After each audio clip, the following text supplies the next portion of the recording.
So in this video, pag-uusapan natin ang demonstrative determiners na this, that, these, and those. O ang malapit na equivalent sa Tagalog ay iyan, yan, iyon, or yon, pwede ring ito, o kaya nyan, or nyon. So marami siyang equivalent sa Tagalog, depende sa pinagagamitan. Hello mga kanayon, my name is Nori. Welcome if you're new to my channel and welcome back if you've been here before. Yung this, ginagamit siya kapag ang tinutukoy mo ay nasa malapit. Yun namang that, ginagamit siya kapag ang tinutukoy mo ay nasa malayo. Pwedeng malapit o malayo in reference to space, time, o kaya emotional distance. Kung space ang pinag-uusapan, here are some example sentences. So here's the situation. May hawak-hawak kong pen, okay? So this is a pen. Kung negative, pwedeng this is not or this isn't a pen. Kung patanong naman, is this a pen? Okay. So hawak-hawak ko yung pen. So malapit sa akin yung pen, kaya this ang ginamit. Here's the next situation. May globo sa likuran ko. That thing. Okay? So that is a globe. Kung negative, pwedeng that is not a globe or that isn't a globe. Kung patanong naman, is that a globe? So malayo sa akin yung globe, kaya that ang ginamit. Okay, next situation. May hawak-hawak akong pen, tapos may isa pang pen dito sa desk ko. Okay, there's a desk in front of me. So, here's a sentence. I like this pen compared to that pen. Okay? Kahit na pareho naman silang malapit sa akin, itong dalawang pens, itong pen na to mas malapit sa akin. Kaya this ang ginamit. Kasi hawak-hawak ko siya, di ba? So, yung pen na yan, mas malayo siya compared to this pen. Kaya, that naman ang ginamit ko sa pen na nasa desk ko. Imagine nyo naman to. Halimbawa, nasa harap ako ng dalawang bahay. Okay? Bahay ng cousin, ng pinsan ko, at saka bahay ng lola ko. Kaya lang, mas malapit ako doon sa bahay ng pinsan ko. Okay? Here's a sentence. This is my cousin's house, and that house is my grandma's house. Okay? So, dun sa example na sinabi ko, mas malapit ako physically dun sa bahay ng cousin ko, kaya this ang ginamit ko, pantukoy sa bahay niya, at that naman, pantukoy sa bahay ng lola ko kasi mas malayo ako doon. Kung plural naman, o mahigit sa dalawa o higit pa yung pinag-uusapan, ang ginagamit naman natin ay these and those. Ang plural ng this ay these, at ang plural ng that ay those. Pag-usapan natin yung pronunciation, okay? Unahin natin sa this. 'Di ba? Letter I siya. Tayo sa Tagalog, ang letter I, ang bigkas natin ay E. Pero karaniwan sa English, hindi siya E, mas maiksi siya, eh. 'Di ba? Kaya this. Ngayon, ang plural ng this ay these. Ang bigkas ng T-H-E-S-E ay these. Madiin. Mahaba, madiin. At saka yung letter S, parang letter Z. Okay? Hindi parang letter Z. Z talaga. These. Okay? Yung that, alam niyo naman, yung A sa English, medyo malambot siya ng konti, parang A na ma-E, imbis na A, okay. Imbis na A, di ba? Tagalog tayo, A. Sa English ay A, ma-A na ma-E. So, that. Tapos yung letter T nila, malutong, okay? Parang CH, parang ganon. That. Okay? Ang plural ng that ay those. Okay?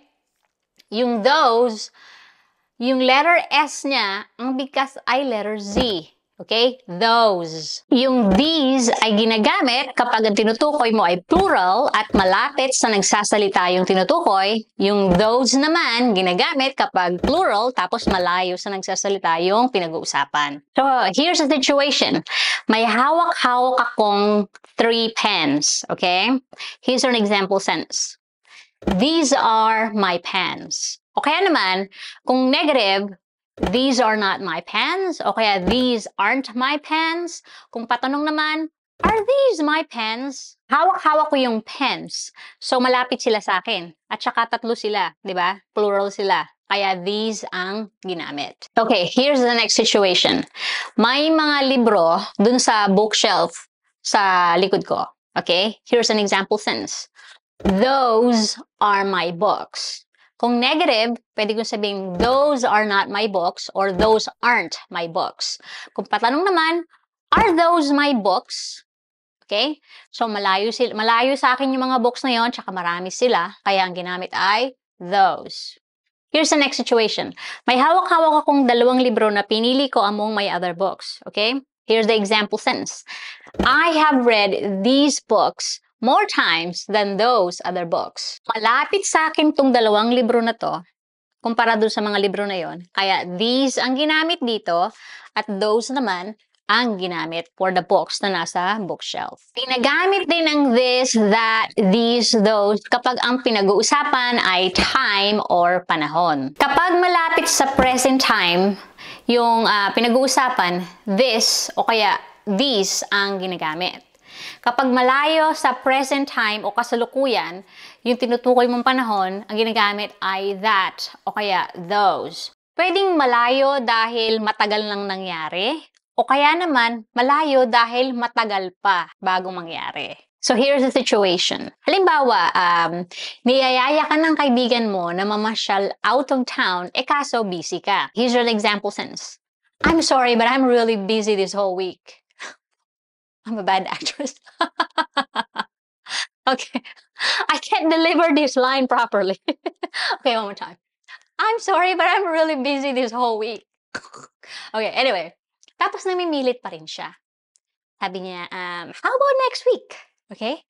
Pwede ko sabihin, well, I'm gonna be busy that week too. This ang ginamit pantukoy sa kasulukuyang week.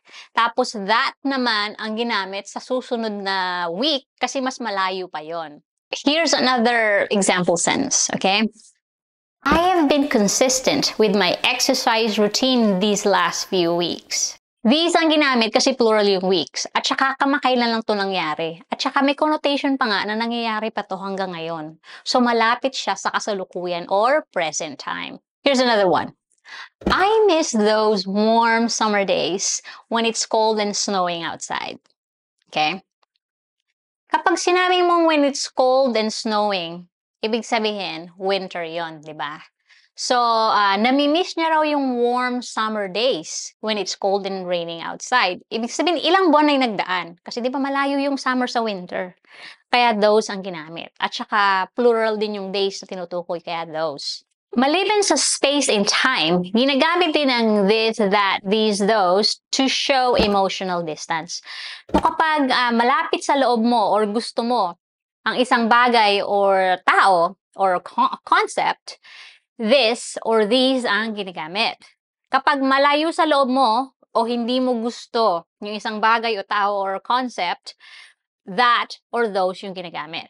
So, pansinin nyo na the same concept pa rin, di ba? This, these kapag malapit, that, those kapag malayo. Here's an example sentence. I like this idea Nori suggested during the meeting. Okay? So, gusto niya raw yung sinuggest ni Nori na idea during the meeting. Kaya, this ang ginamit kasi nga, malapit sa loob niya, gusto niya. Here's the next one. After what she did to me, I don't like to see the woman ever again. Okay? So, galit siya dun sa babae na tinutukoy niya kasi siguro may ginawa sa kanyang hindi niya nagustuhan. That woman, yung that ang ginamit. Kasi nga, malayo sa loob niya. Next! These fries are the best I've ever had. Pagpasensyahan nyo na yung delivery ko. Okay, anyway, plural yung fries. At saka nagustuhan niya yung fries. Kaya these ang ginamit. Next, those fries are too salty and soggy. Una, plural yung fries, okay? Kaya those. At saka hindi niya nagustuhan yung fries kasi masyado raw masyado raw maalat at lata. Kaya those ang ginamit. So this is lesson number 12. So yung lessons 1 to 11 ba napanood nyo na? Kung di nyo pa napanood, pues alam nyo nang gagawin. Panoorin nyo para wala kayong ma-miss. Okay? Gaya ng lagi kong paalala sa inyo, huwag kayong mahihiyang mag-English dahil lang nahiya kayong magkamali. Okay? Kasi paano kayo gagaling kung di kayo magpa-practice? Paano ka naman magpa-practice kung hiyang-hiya ka magkamali? Kung ikaw naman ang nakikinig to somebody who is practicing English, huwag ka namang masyadong pa-perfect. Okay? Hayaan mo na kung nagkakamali. Wag mo nang libakin para hindi naman mahiyang mag-practice. Tandaan, okay lang na mali-mali mag-English sa umpisa, okay? Pero sana mag english lang din kayo. Galingan niyo naman.